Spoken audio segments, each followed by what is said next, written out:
नमस्कार दोस्तों, डेट है आज की 23 मई 2023 और स्वागत है आपका एडिटोरियल डिस्कशन में। बहुत सारे आर्टिकल्स आज हम डिस्कस करेंगे। 3 द हिंदू के, फिर एक इंडियन एक्सप्रेस का, फिर 3-4 आर्टिकल्स द हिंदू के मेंस पर्सपेक्टिव से डिस्कस करेंगे। काफ़ी सारे आर्टिकल्स हो जाएंगे।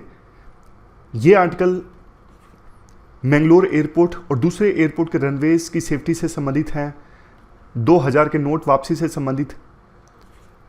अब तो देखो, जब 10 एक आर्टिकल्स डिस्कस करने होते हैं ना, सबको बताने में ही बहुत ज़्यादा टाइम लग जाएगा। खैर, ये क्वेश्चन आपको अटेम्प्ट करना है। आज रिजल्ट आने वाला है ना, 2022 का फाइनल रिजल्ट आज आ जाएगा। अपनी कम्युनिटी के बहुत सारे लोग हैं जिन्होंने इंटरव्यूज दिए हैं। देखते हैं, excited for the result. Question ये है आज जो आपको अटेम्प्ट करना है, son preference resulting in gender based discrimination. देखो, जो सन प्रेफरेंस है ना, मतलब बेटा होना चाहिए, बेटी नहीं होनी चाहिए, ये जो प्रेफरेंस है ना, इसी से जेंडर बेस्ड डिस्क्रिमिनेशन होता है।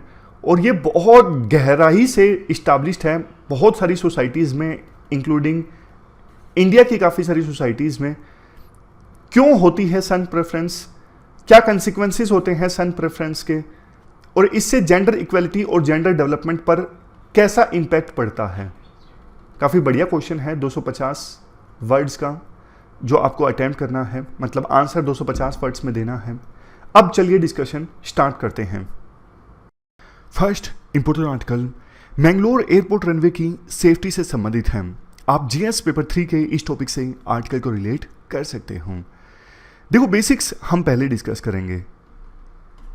टेबल टॉप रनवे क्या होता है? टेबल टॉप रनवे, पहले मैं आपको रनवे बता देता हूं, उसके बाद टेबल टॉप रनवे की बात करेंगे। रनवे मतलब देखो, वो सड़क जहां पे प्लेन टेक ऑफ करते हैं, लैंड करते हैं। अगर आप में से कुछ लोगों ने हवाई यात्रा नहीं की है तो बता देता हूं, जैसे सड़क होती है, प्लेन पहले तेजी से चलता है काफ़ी देर तक और फिर एकदम से टेक ऑफ करता है। तो इस सड़क को जिस पे प्लेन चलता है टेक ऑफ होने से पहले, उसे रनवे कहा जाता है।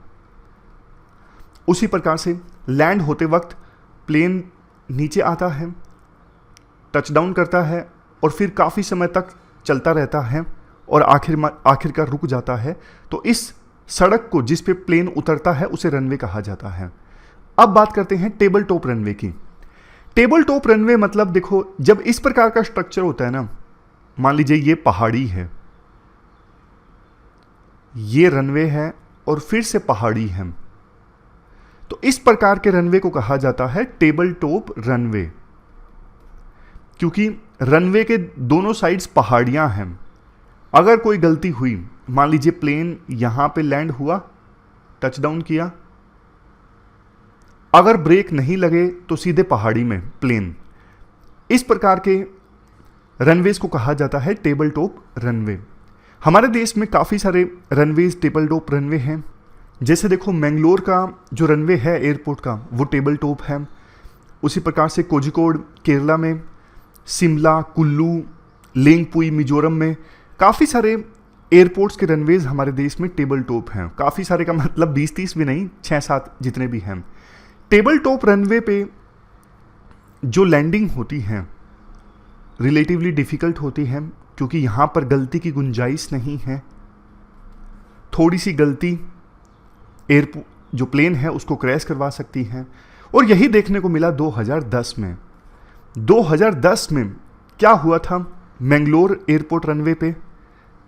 जैसे ये मान लीजिए रनवे है, अब पायलट ने क्या किया, यहां पे प्लेन उतारा, थोड़ा आगे जाके, कायदे से यहां उतारना चाहिए था। यहां उतारा होता तो प्लेन उतरने के बाद थोड़ा चलता और धीरे धीरे स्पीड कम हो जाती, लेकिन पायलट ने यहां उतारा बीच में। अब एकदम से बीच में उतारा, स्पीड काफ़ी हाई, और जहां पे रनवे ख़त्म होता है ना, वहां पे प्लेन की स्पीड ज़्यादा कम हुई नहीं और वो प्लेन गया सीधा खाई में। बहुत लोगों की जान चली गई थी। 158 2010 की ये घटना है। तो ये रिस्क होता है टेबल टॉप रनवे के साथ में। अगर टचडाउन काफ़ी लेट हुआ है, टचडाउन मतलब जहां पे प्लेन ने लैंड किया है वो काफ़ी दूरी पर लैंड कर दिया है, तो फिर आगे स्पेस कम बच जाता है, क्योंकि रनवे ऑलरेडी छोटा है। तो फिर हादसे की जो गुंजाइश है, हादसे की जो संभावना है, वो बढ़ जाती है। अब देखो ये हादसा हुआ 2010 में। राइटर ये कहना चाहते हैं कि जब ये रनवे बन रहा था ना, तो 1997 में एक PIL फाइल की गई थी। कर्नाटक हाईकोर्ट ने उसे डिसमिस कर दिया। PIL में कहा गया था कि जो मैंगलोर में रनवे बन रहा है ये स्टैंडर्ड्स को मीट नहीं करेगा, आप एक्शन लीजिए। कोर्ट ने एक्शन नहीं लिया। 2022 में एक नई PIL फाइल की गई कर्नाटक हाईकोर्ट में कि देखो अगर गलती हुई तो सीधा खाई में गिर जाएगा प्लेन, लेकिन ये PIL भी डिसमिस कर दी गई। बाद में रनवे ऑपरेशनल हो गया। मामला सुप्रीम कोर्ट में भी पहुंचा। सुप्रीम कोर्ट ने भी कहा कि हम देखो इस चीज़ के एक्सपर्ट नहीं हैं, लेकिन सरकार को सारे एप्लीकेबल लॉज और इन्वायरमेंटल नॉर्म्स को फॉलो करना चाहिए। सरकार ने कुछ नहीं किया और बाद में 2010 में हादसा हो गया। कई तरह की जांच भी हुई। अब बहुत ज़्यादा डिटेल में जाने की आवश्यकता नहीं है, लेकिन राइटर बोलते हैं अलग अलग तरह की जांच हुई, जैसे बट गलती पायलट की निकाल दी गई। देखो पायलट की गलती हो सकती है, लेकिन रनवे में सबसे बड़ी कमी है, उसकी गलती कोई नहीं निकाल रहा है। और ये तो हमने एक हादसा डिस्कस किया, एयर इंडिया एक्सप्रेस का जो हादसा हुआ था 2010 में, और छोटे मोटे हादसे काफ़ी सारे हुए हैं। कुछ मामलों में लोग बहुत लकी रहे, समय रहता प्लेन रुक गया। लेकिन अभी सरकार को एक्शन लेना चाहिए मैंगलोर एयरपोर्ट रनवे को लेके। और वैसे देखो कैलीकट में जो हादसा हुआ था ना 2020 में, वहां पर भी रनवे में खामी है। ये वो अथॉरिटी का नाम है, काउंसिल का नाम है, जो गठित की गई थी, civil aviation safety advisory council. Mangalore crash के बाद गठित की गई थी, लेकिन कुछ निकल के नहीं आया ज़्यादा। अब राइटर एक सजेशन देते हैं कि जहां पे देखो रनवे खत्म होता है ना, वहां पे mandatory runway end safety areas establish किया जाए। RESA runway end safety area, runway end safety area. मान लीजिए यहां पे रनवे खत्म हो गया, तो यहां पे ये जो एरिया होता है ना, रनवे एंड सेफ्टी एरिया, इसमें क्या होता है, जैसे देखो कंकड़ है या फिर ग्रास है, घास है, ऐसी चीजें पड़ी होती हैं जिनसे प्लेन थोड़ा ज़्यादा डी एक्सेलरेट हो जाए, यानी प्लेन की स्पीड ज़्यादा कम हो जाए और प्लेन खाई में जाने से बच जाए। समझ गए? लेकिन वैसा भी इस्टेब्लिश नहीं हुआ है, जबकि जरूरी है ये रनवे एंड सेफ्टी एरियाज का होना। एयरलाइंस देखो वैसा इसलिए नहीं इस्टेब्लिश होने देती क्योंकि अगर रनवे के आखिर में वैसा बना तो रनवे की लेंथ और छोटी हो जाएगी। रनवे की लेंथ छोटी होगी तो फिर लिमिटेशन आ जाएंगी कि प्लेन कितने यात्रियों को लेके उड़ान भर रहा है, उस पर लिमिटेशंस आ जाएंगी, क्योंकि ज़्यादा बड़े प्लेन नहीं उतर सकेंगे। इसलिए एयरलाइंस विरोध कर रही हैं कि यहाँ पे वैसा नहीं बनना चाहिए, यानी रनवे के लास्ट में वो सेफ्टी एरिया की जो जरूरत होती है वो नहीं बनना चाहिए। कुल मिला के राइटर देखो ये बोलना चाहते हैं, 2010 में मैंगलोर का हादसा हुआ, 2020 में कैलीकट का हादसा हुआ, लेकिन किसी के खिलाफ एक्शन लिया गया नहीं। किसी के खिलाफ एक्शन नहीं लिया गया, किसी की अकाउंटेबिलिटी फिक्स नहीं की गई।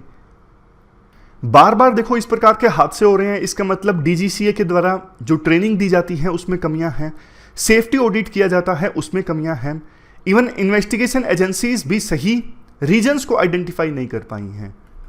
आप एड्रेस करोगे, सेफ्टी इंश्योर करोगे, सबसे पहले तो आप रीजन्स आइडेंटिफाई करोगे ना जिसकी वजह से सेफ्टी खतरे में आती है, लेकिन इन्वेस्टिगेशन एजेंसीज ने रीजन्स को अच्छे से आइडेंटिफाई नहीं किया। सुप्रीम कोर्ट भी आंख मूंद के बैठ गया। हमारे जो एयरपोर्ट्स हैं वो इंटरनेशनल सेफ्टी स्टैंडर्ड्स को फॉलो नहीं कर पा रहे हैं, ये चिंता की बात है। लास्ट में राइटर बोलते हैं, देखो यात्रियों की जान सबसे ज़्यादा इंपॉर्टेंट है, ऑक्यूपेशनल सेफ्टी एंड ट्रेनिंग को सबसे ज़्यादा प्रायोरिटी दी जानी चाहिए और पूरी ट्रांसपेरेंसी होनी चाहिए इन्वेस्टिगेशंस में, अकाउंटेबिलिटी फिक्स होनी चाहिए दोषियों की। तो ये पूरा आर्टिकल हमने डिस्कस किया। चलते हैं आगे। इसके बाद RBI के जो ऑर्डर हैं 2000 के नोट को वापस लेने से संबंधित, इसके बारे में आर्टिकल है। 2-3 जो इंपॉर्टेंट पॉइंट्स हैं उनको डिस्कस करते हैं। आप GS पेपर 3 के इस टॉपिक से आर्टिकल को रिलेट कर सकते हो। इसके रिगार्डिंग देखो RBI ने हाल ही में एक सर्कुलर जारी किया। RBI ने कहा कि देखो ज़्यादातर ये 2000 के जो नोट्स हैं वो नवंबर 2016 से लेकर मार्च 2017 के बीच में आए थे डीमोनेटाइजेशन के बाद, ताकि जल्दी से मार्केट में करेंसी की वैल्यूएशन को इंक्रीज किया जा सके, मतलब कैश जल्दी से इन्फ्यूज़ किया जा सके। इसके लिए 2000 के नोट आए थे। बट अब क्लीन नोट पॉलिसी के तहत हम वापस ले रहे हैं। कहा यह जा रहा है कि मतलब बहुत ज़्यादा नकली नोट आ गए थे 2000 के, शायद इसी वजह से आरबीआई को ये डिसीजन लेना पड़ा। नोटबंदी में तो देखो ये हुआ था कि 500 और 1000 के जो नोट हैं वो एकदम से लीगल टेंडर नहीं रहे थे, उनको आप पैसे के तौर पे नहीं इस्तेमाल कर सकते थे, सिर्फ बैंक में जमा करवा सकते थे। बट अभी 2000 के नोट के साथ ऐसा कुछ नहीं हुआ है। अभी भी आप कोई चीज़ खरीदना चाहते हो इस 2000 के नोट की सहायता से खरीद सकते हो। और आरबीआई का ये कहना है कि हमने सितंबर 30 डेट इसलिए रखी है कि कोई तो डेट रखनी थी ना, अदरवाइज लोग इसे सीरियस नहीं लेते। तो पूछा गया आरबीआई के गवर्नर से क्या ये डेट एक्सटेंड होगी, तो उन्होंने बताया कि देखो बाद में क्या होगा उसका अभी से कुछ नहीं कहा जा सकता, सिचुएशन हम देखेंगे। मतलब साफ है कि ये डिमोनेटाइजेशन जैसा तो देखो कुछ नहीं है। 20,000 तक रुपए बदलवाए जा सकते हैं, इवन बिना आईडी के, बिना कोई स्लिप फिल किए। उससे ज़्यादा के नोट आप बैंक में भी जमा करवा सकते हो, कोई दिक्कत नहीं है। तो कहने का मतलब ये है कि 2000 के नोट का वापस लेना ये डिमोनेटाइजेशन जैसा तो कुछ नहीं है।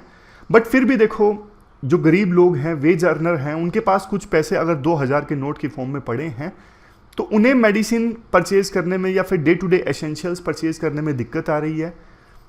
क्योंकि देखो बड़े प्लेसेस पे तो 2000 के नोट लिए जा रहे हैं, लेकिन छोटे दुकानदार 2000 के नोट नहीं लेंगे, उन्हें पता है बाद में एक्सचेंज करवाना पड़ेगा। इससे अच्छा उन्होंने लेना बंद कर दिया है। बेशक आरबीआई ने कहा है कि लीगल टेंडर अभी भी रहेगा 2000 का नोट, लेकिन छोटे दुकानदार नहीं लेंगे इसे, ये ऑब्वियस है। आरबीआई ने यह भी एक्नॉलेज किया कि 2018-19 के बाद से हमने 2000 के नोट को प्रिंट करना बंद कर दिया था, और 90% नोट्स तो नवंबर 2016 और मार्च 2017 के बीच में आए थे। लेकिन देखो आरबीआई का ये कहना, वैसे भी कोई नोट जो है उसका लाइफ स्पैन 4-5 साल का होता है, ये कहना गलत है। क्योंकि कुछ नोट्स पुराने अभी भी सर्कुलेशन में हैं, जिनको 2013 से पहले सर्कुलेट किया गया था आरबीआई के द्वारा। इवन देखो 2014 में आरबीआई ने कुछ नोट्स वापस लिए थे जिनको इशू किया गया था 2005 से पहले। तो आरबीआई ने ना वो नोट्स धीरे धीरे मार्केट से रिमूव किए, ना ही एकदम से ऐसा ऑर्डर पास कर दिया कि 30 सितंबर आखिरी डेट है। कुछ तो ऐसा हुआ है जिसकी वजह से आरबीआई ने एकदम से ये ऑर्डर जारी कर दिया। वो बात सही है, आरबीआई का कहना है अभी मार्केट में जितने नोट्स हैं ना 2000 के नोट्स, उसका सिर्फ 10% है वैल्यूएशन की अगर बात करें तो इतना फर्क तो नहीं आएगा इकोनॉमी पर। लेकिन ना ट्रस्ट की बात है, अगर ट्रांसपेरेंसी से आरबीआई बताएगा नहीं क्या हुआ है, एडमिनिस्ट्रेटिव फ्लिप फ्लॉप होता रहेगा, बार बार सरकार इस प्रकार के डिसीजन लेती रहेगी, तो फिर ना लोगों का जो ट्रस्ट है वो कम हो जाता है। नोट्स में, नोट्स के ऊपर लिखा होता है प्रोमिस टू पे द बियरर, गवर्नर अपने साइन करते हैं, तो लोगों का जो ट्रस्ट है वो कम हो जाता है बार बार कि हाँ यार ये नोट तो कभी भी वापस हो सकते हैं। ऐसा नहीं होना चाहिए।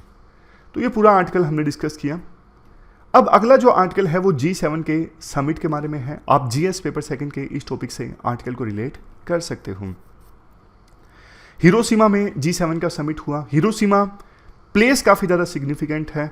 सिग्निफिकेंट इसलिए 1945 में यहीं पर यूएसए ने न्यूक्लियर बॉम्ब गिराया था, तो यहाँ पे समिट का होना एक प्रकार से ग्लोबल पीस के लिए सॉलिडेरिटी को यानी एकजुटता को दर्शाता है कि ये G7 कंट्रीज एकजुट हैं ग्लोबल पीस के लिए। एक स्पेशल स्टेटमेंट भी इशू की गई, Hiroshima vision statement on nuclear डिसआर्मामेंट, कि न्यूक्लियर वेपन्स कम से कम किए जाएं और ज़्यादा देशों को रोका जाए न्यूक्लियर वेपन्स हासिल करने से। यूएसए के राष्ट्रपति जो बाइडन दूसरे ऐसे अमेरिका के सिटिंग प्रेसिडेंट हैं जिन्होंने हिरोशिमा में विजिट किया। ज़ेलेंस्की जो यूक्रेन के राष्ट्रपति हैं उन्होंने भी सरप्राइजिंगली विजिट किया। प्रधानमंत्री मोदी ने भी उनसे मुलाकात की। प्रधानमंत्री मोदी ने स्टेटमेंट दी, यूक्रेन क्राइसिस जो है one of the humanity was significant, मतलब ह्यूमैनिटी के लिए बहुत ज़्यादा सिग्निफिकेंट है यूक्रेन के क्राइसिस। G7 के मेंबर्स ने यूक्रेन के इशू पर एक अलग से स्टेटमेंट जारी की जिसमें रशिया के अगेंस्ट सैंक्शंस लगाने की बात कही गई। लेकिन देखो ये नहीं बोला गया कैसे युद्ध को रोका जाएगा, कैसे और ज़्यादा जानों को जाने से बचाया जाएगा। वैसे ब्राज़ील, इंडोनेशिया, वियतनाम, इंडिया, इन सब देशों को इनवाइट किया गया जो ग्लोबल साउथ की आवाज़ को बुलंद करते हैं, ग्लोबल साउथ यानी गरीब देशों की और डेवलपिंग कंट्रीज़ की आवाज़ को उठाते हैं। फिर भी G7 की जो स्टेटमेंट है, G7 का जो समिट है वो बताता है कि वर्ल्ड जो है वो पहले से ज़्यादा पोलराइज्ड है। पोलराइज्ड होने का मतलब डिवाइडेड है वर्ल्ड। देखो G7 जो ग्रुप है ना, अब इतना स्ट्रॉन्ग ग्रुप नहीं है। G7 के जो मेंबर कंट्रीज हैं वो ग्लोबल जीडीपी का 1/3 जीडीपी रखते हैं। वर्ल्ड की जितनी टोटल पॉपुलेशन है उसका 1/10 सिर्फ G7 कंट्रीज में है। G7 में ज़्यादातर देश यूरोप के हैं, अगर जापान को छोड़ दिया जाए। यूएस तो वेस्टर्न कंट्री है, यूरोप का पार्ट नहीं है, लेकिन सोच आपको पता है यूरोप से मिलती जुलती है। और G7 में अब तो रशिया भी नहीं है। जब से रशिया ने क्रीमिया को एनेक्स किया, क्रीमिया को हड़पा, जॉर्जिया पे अटैक किया, तो G7 से रशिया को निकाल दिया गया। फास्टेस्ट ग्रोइंग इकोनॉमीज जैसे चाइना और इंडिया भी G7 में नहीं है। तो G7 ग्रुप अब उतना स्ट्रॉन्ग नहीं है जितना पहले हुआ करता था। आज के समय में G20 की वैल्यू ज़्यादा है। G20 की प्रेसिडेंसी इंडिया के पास है, तो उम्मीद ये है कि G20 के समिट में कुछ बढ़िया इश्यूज़ को उठाया जाएगा, बढ़िया स्टेटमेंट जारी की जाएंगी ग्लोबल इश्यूज़ को लेके। हालांकि देखो G7 ने भी ना कुछ बातें तो अच्छी अच्छी बोली, जैसे ट्रांसपेरेंट फाइनेंसिंग एंड डेप्ट सस्टेनेबिलिटी। जैसे चाइना पे आरोप लगता है कि चाइना दूसरे देशों को, डेवलपिंग कंट्रीज़ को या फिर गरीब देशों को डेट ट्रैप में फंसा लेता है। तो G7 ने बोला कि डेवलपिंग कंट्रीज़ को लोन मिले तो वो देखो ट्रांसपेरेंट होनी चाहिए, कंडीशंस वेग ना हो, डेट ट्रैप में ना फंसे, डेप्ट सस्टेनेबल होना चाहिए कि थोड़ा थोड़ा करके कंट्रीज चुका सकें। तो ये चाइना की तरफ निशाना था। दूसरा, G7 ने ये भी माना कि जो डेवलप कंट्रीज़ हैं उनका पास्ट में कंट्रीब्यूशन रहा है ग्लोबल वार्मिंग में और ग्रीन हाउस गैसेस के एमिशन में, तो इसके लिए डेवलप्ड कंट्रीज़ को कंपनसेट करना चाहिए, गरीब देशों को और डेवलपिंग कंट्रीज़ को। बात तो बोली गई, बट देखो कोई कॉन्क्रीट एक्शन नहीं लिया गया। बोलने से क्या होता है, जब तक आप एक्शन नहीं लोगे, जब तक आप ये इंश्योर नहीं करोगे कि डेवलप कंट्रीज इतना कंपनसेशन देंगी इस डेट को डेवलपिंग कंट्रीज को, ऐसी कोई एक्शन नहीं लिया गया। तो ये पूरा आर्टिकल हमने डिस्कस किया G7 समिट से संबंधित। अब चलते हैं आगे। अगला आर्टिकल अब देखो वुमेन एंड क्लाइमेट चेंज से संबंधित है। मान लीजिए मेंस में क्वेश्चन पूछ लिया जाए, वुमेन एंड क्लाइमेट चेंज का आपस में क्या लिंक है। क्रिस्टियाना फिगरीज कोस्टारिका की एक डिप्लोमेट है, इन्होंने एक बार देखो एक स्टेटमेंट दी थी, अगर बोर्ड रूम्स में, बोर्ड रूम मतलब कंपनी के डायरेक्टर जहां पे बैठ के डिसीजन लेते हैं ना, वहां पर और इंस्टीट्यूशंस में हायर लेवल पे ज़्यादा वुमेन है ना, तो ज़्यादा समझदारी वाले डिसीजंस लिए जाएंगे। क्योंकि वुमेन की जो अप्रोच होती है ना ज़्यादा कोलैबोरेटिव होती है, कोलैबोरेशन के साथ वुमेन चलती हैं। बट दिक्कत यह है 50% जो पॉपुलेशन है ना उनको प्रॉपर स्थान नहीं दिया जा रहा है बोर्ड रूम्स में और इंस्टीट्यूशंस में हायर लेवल पे। क्लाइमेट चेंज वैसे देखो हर एक पर नेगेटिव इम्पैक्ट डाल रहा है, लेकिन सबसे ज़्यादा गंभीर परिणाम किसे भुगतने पड़ रहे हैं, महिलाओं को। अब जैसे नॉर्मल सा एग्जाम्पल है, क्लाइमेट चेंज के कारण बारिश कम हो रही है, सूखा पड़ रहा है, तो गांव में दूर दराज के इलाकों में पानी भर के किसे लाना पड़ेगा, वुमेन को। क्लाइमेट चेंज के कारण मान लीजिए डिजास्टर आ गया, एकदम से बारिश बहुत ज़्यादा हो गई, बाढ़ आ गई, तो सबसे ज़्यादा नुकसान किसे पहुंचेगा, वुमेन को। मैन के पास ज़्यादा मोबिलिटी होती है, रिसोर्स होते हैं, जैसे व्हीकल्स है चलाने के लिए, वो ज़्यादा आसानी से क्राइसिस से निपट पाते हैं एज कंपेरिजन टू वुमेन। मतलब वैसे देखो क्राइसिस हर एक को नुकसान पहुंचाता है, लेकिन वुमेन को ज़्यादा नुकसान पहुंचाता है, वुमेन के पास मोबिलिटी कम होती है। अब और एग्जांपल्स देख लीजिए। अब लो और मिडिल इनकम कंट्रीज में स्पेशली महिलाएं ज़्यादा मेहनत करती हैं, फूड, फोडर, वाटर, इन सब चीज़ों को सिक्योर करने के लिए। अगर एक्सट्रीम वेदर इवेंट्स आती हैं तो रिजल्ट क्या, ज़्यादा महिलाएं, ज़्यादा लड़कियां स्कूल छोड़ देती हैं अपनी मदर्स को सपोर्ट करने के लिए। और डेवलपिंग कंट्रीज़ में अक्सर देखते हैं कि अगर महिलाओं के पास उतने ही रिसोर्स हैं जितने के पास मैन के पास हैं, तो फसलों की जो पैदावार है वो इंक्रीज की जा सकती है। अब देखो, क्लाइमेट चेंज के कारण बताया जाता है कि जो गर्ल्स हैं उन पर ज़्यादा नेगेटिव इम्पैक्ट पड़ता है फूड को एक्सेस करने में, हेल्थ केयर एक्सेस करने में, एजुकेशन एक्सेस करने में। अगर क्लाइमेट चेंज का नेगेटिव इम्पैक्ट होता है तो वो गर्ल्स पे ज़्यादा पड़ता है। एक्सट्रीम हीट आती है तो स्टिल बर्थ मतलब 20वें हफ्ते की प्रेगनेंसी है, उसके बाद बच्चे की पेट में डेथ हो जाती है, तो इसे स्टिल बर्थ कहा जाता है। एक्सट्रीम हीट के कारण स्टिल बर्थ के इंसिडेंसेस बढ़ गए हैं। इसके अलावा एक्सट्रीम हीट की वजह से जो वेक्टर बोर्न डिजीज़ है ना, जैसे इंसेक्ट्स वगैरह के काटने से वायरस ह्यूमन बींग्स में आ जाता है, बैक्टीरिया ह्यूमन बींग्स में आ जाता है, ऐसे डिजीज़ को वेक्टर बोर्न डिजीज़ कहा जाता है। तो इन डिजीज़ का खतरा बढ़ जाता है एक्सट्रीम हीट की वजह से। और फिर maternal mortality rate, neonatal mortality rate ये भी बढ़ जाती हैं, यानी जन्म के समय मदर की डेथ होना, 28 दिन की एज अचीव करने से पहले ही बच्चे की डेथ होना। समझ गए? तो अब सॉल्यूशंस की बात करें, देखो इतना तो साफ है कि क्लाइमेट चेंज का नेगेटिव इम्पैक्ट महिलाओं पे ज़्यादा है, इसलिए उनका से होना चाहिए डिसीजन मेकिंग टेबल पर, उनका रोल होना चाहिए, उनको शामिल किया जाए कंपनी के बोर्ड रूम में, डायरेक्टर्स में, पॉलिटिक्स में महिलाओं का रोल इंक्रीज होना चाहिए हर एक जगह पे। पास्ट में देखो अनेकों एग्जाम्पल्स ऐसे हमें मिलते हैं, अगर महिलाएं ज़्यादा बढ़ चढ़ के पार्ट लेती हैं डिसीजन मेकिंग में या फिर नेचर के करीब आती हैं तो ज़्यादा अच्छे से नेचर को सहेज के रखा जाता है। इक्वेटर इनिशिएटिव अवार्ड मिला कुमाला पुजारी को 2003 में, ट्राइबल महिला हैं। इन्होंने पैडी के लोकल लैंड रेसिस को कंजर्व करने में बढ़िया भूमिका निभाई। इसके अलावा कोरापुट डिस्ट्रिक्ट है, वहाँ पे एक जगह है जीपोर, यहाँ पे नेचुरल फार्मिंग मेथड्स अपनाने के लिए किसानों को प्रेरित किया। मतलब महिला अगर किसान है ना, ज़्यादा इंपॉर्टेंट रोल प्ले करती हैं इन्वायरमेंट और बायोडाइवर्सिटी को प्रोटेक्ट करने में। इसके साथ साथ वो अपनी फैमिलीज़ की न्यूट्रिशन और हेल्थ नीड्स का भी ख्याल रखती हैं। इसलिए ऐसी महिलाओं को तवज्जो दी जाए जो इंडिजिनस कम्युनिटी से जुड़ी हैं, जैसे ट्राइबल्स हैं, जिनको प्रैक्टिकल एक्सपीरियंस है नेचर के साथ कैसे रहना है। अगर वो लीडरशिप पोजीशंस में आएंगी तो फिर ज़्यादा अच्छे से नेचर को बचाने की दिशा में काम किया जा सकता है। लास्ट में ये बोला जाता है कि देखो ये दुर्भाग्य है कि महिलाएं आज भी बैरियर फेस करती हैं लीडरशिप पोजीशन में। एक ग्लास सीलिंग है। ग्लास सीलिंग का मतलब पता है क्या होता है? एक ऐसी सीलिंग जो है नहीं लेकिन फिर भी है, मतलब कोई कानून नहीं है ऐसा जो महिलाओं को लीडरशिप पोजीशन पर आने से रोके, लेकिन फिर भी महिलाओं को लीडरशिप पोजीशन पर लाया नहीं जाता। पार्लियामेंट में देख लीजिए फीमेल रिप्रेजेंटेशन कितनी ज़्यादा कम है। अगर पार्लियामेंट में महिलाएं होंगी तो इंटरनेशनल एनवायरनमेंट एग्रीमेंट्स को रेटिफाई करने में ज़्यादा आसानी रहेगी। अगर महिलाएं लीडरशिप में रहेंगी तो विभिन्न देश एमिशन को ज़्यादा ट्रांसपेरेंसी से बताएंगे कि हमारे देश से एमिशन कितना ज़्यादा हुआ है। तो कुल मिला के कंक्लूजन ये निकलता है, महिलाओं का लीडरशिप पोजीशन में होना चाहिए अगर नेचर को कंजर्व करना है, क्लाइमेट चेंज को एड्रेस करना है तो। अब हम हिंदू के कुछ इंपॉर्टेंट आर्टिकल्स डिस्कस कर लेते हैं। इसके बाद देखो next article 3rd FIPIC summit से संबंधित है। FIPIC क्या है? Forum for India Pacific island cooperation. Forum for India Pacific island cooperation.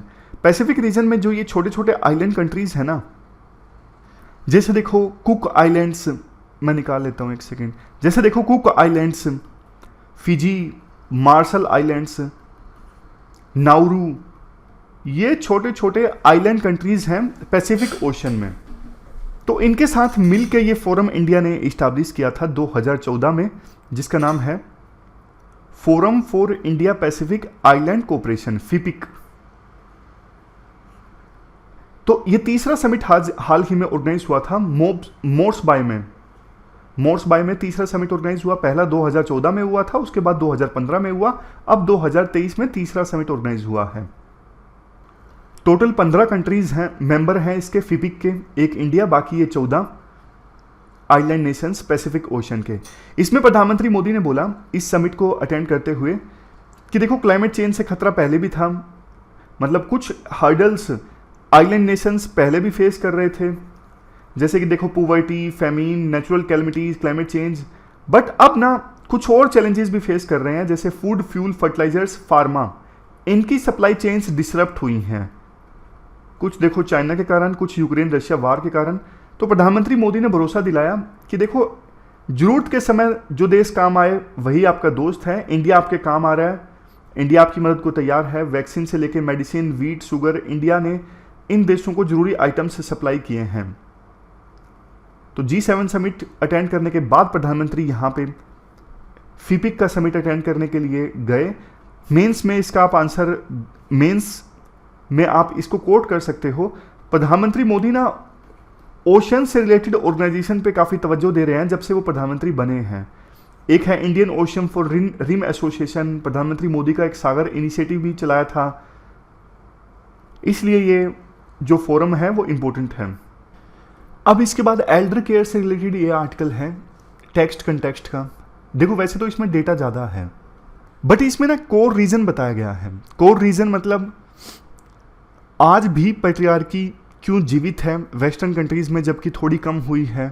Parents आज भी सन क्यों चाहते हैं, बहुत से पेरेंट्स आज भी ऐसे हैं जिनकी पहली प्रेफरेंस सन होता है, बेटा होते हैं, ऐसा क्यों? उसका देखो सिंपल रीज़न जो आपको भी पता है। बहुत सारे पेरेंट्स को ये लगता है कि बेटे जो हैं, लड़के जो हैं वो बुढ़ापे की लाठी हैं, बुढ़ापे का सहारा हैं।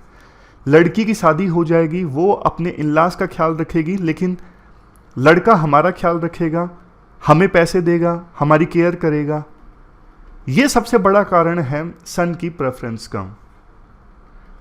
कुछ सर्वेज हैं जिसमें कहा जाता है बेटे भी पेरेंट्स का ध्यान तो रखते हैं, लेकिन उसके सिंपल ये रीज़न नहीं होते कि ये हमारे पेरेंट्स हैं, और भी रीज़न होते हैं, जैसे प्रॉपर्टी लेनी होती है पेरेंट्स से।